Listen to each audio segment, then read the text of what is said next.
we'll see the introduction to clutch. This is the part of Unit 3 of your subject, Theory of Machines. So before moving ahead with the clutch, let us see why this clutch is required in any automotive system. To do that, let us first see the typical powertrain used in an automotive system.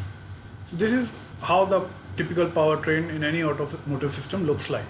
It has a prime mover, that is the engine, which is connected to the transmission gearbox, and then the transmission gearbox, the torque is transmitted to final drive, which is basically the differential, and then the torque is transmitted to the wheels that then applies the tractive force to move the vehicle.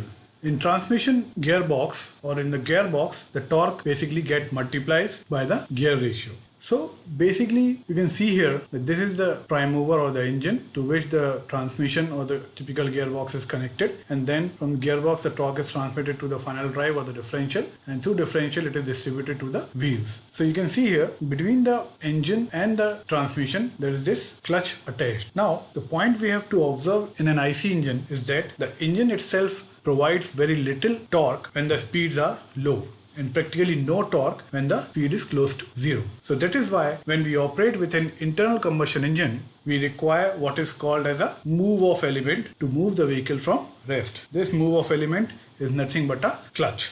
Suppose we imagine a scenario where the engine is idling and our car is stopped, maybe at a signal, and we want to essentially move the car from this condition. Then what we do? We engage the first gear and slowly leave the clutch pedal while slowly pressing the accelerator pedal. So that is what we do. Now in fact, when the clutch pedal is pressed, the clutch is disengaged. So as we press the clutch pedal, clutch is disengaged. So the operation is counterintuitive. So when we are depressing the clutch pedal, in fact, the clutch disengages from the engine flywheel. So this is shown here that the clutch is disengaging with the engine flywheel, and you can see the main drive shaft is now not rotating, but the engine shaft is, or the crankshaft is still rotating.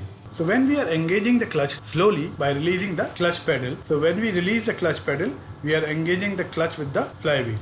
The wheels, the gearbox shaft and the clutch are going to be addressed initially, while the engine is going to be rotating at some speed. So there is some differential between the two, and that needs to be overcome. And it needs to be overcome in such a way that the engine is not suddenly loaded, because the engine cannot provide so much of torque at low speeds. So there should be some smooth transfer of torque to start the vehicle, while ensuring that after some time all the components are rotating as one in synchronization. So that is very important requirement.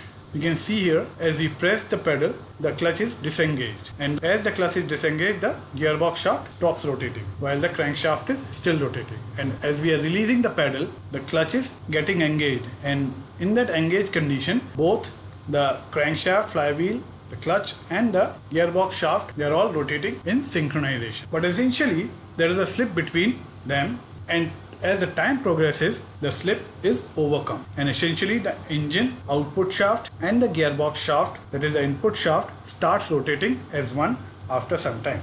Now, before we look at the construction and realization of clutch, let us see the broad classification of clutch. So, this moving off element can be classified as a frictional clutch or a frictional device and a hydrodynamic. Frictional clutch is further divided into what is called as dry clutch and wet clutch, and this moving off device is also hydrodynamic in nature. So a common hydrodynamic moving off element is what is called as a torque converter, which is widely used in automotive transmission. So we will be focusing on dry clutches, which are very commonly used in manual transmission. So this is what we want to look. Now, what are the functions of the clutch? Let us see. The first function of the clutch is to provide a link between the prime mover and the transmission. That is very important function. So we have already seen this, that the clutch provides, or the clutch is connected between the prime mover and the transmission. Next, the clutch should also allow for a smooth takeoff drive when the vehicle is moved from rest. So when the vehicle is moved from rest, takeoff of the vehicle should be smooth. So the engagement of the clutch with the flywheel should be smooth. And the third one, the clutch should also allow for brief disengagement between the engine and gearbox when the gear change is done. So during the gear change, the clutch should also provide the disengagement between the engine and the gear. So these are the typical expectations from the clutch. So as we are discussing a friction clutch, so the flywheel which comes out from the engine is rotating along with the engine crankshaft, and the so-called clutch plate, which we are going to look shortly, is connected to the input gear shaft of the gearbox, as you can see here. Then let us say the vehicle is at rest and the engine is rotating at some speed. When the clutch is going to be engaged, this clutch plate is pushed against the flywheel and there is a speed differential, and due to friction the speed differential is overcome and the torque is transmitted from the flywheel to the clutch plate and they start rotating as one, and that is why this is called a friction clutch. Now let us look what are the typical components of a dry clutch.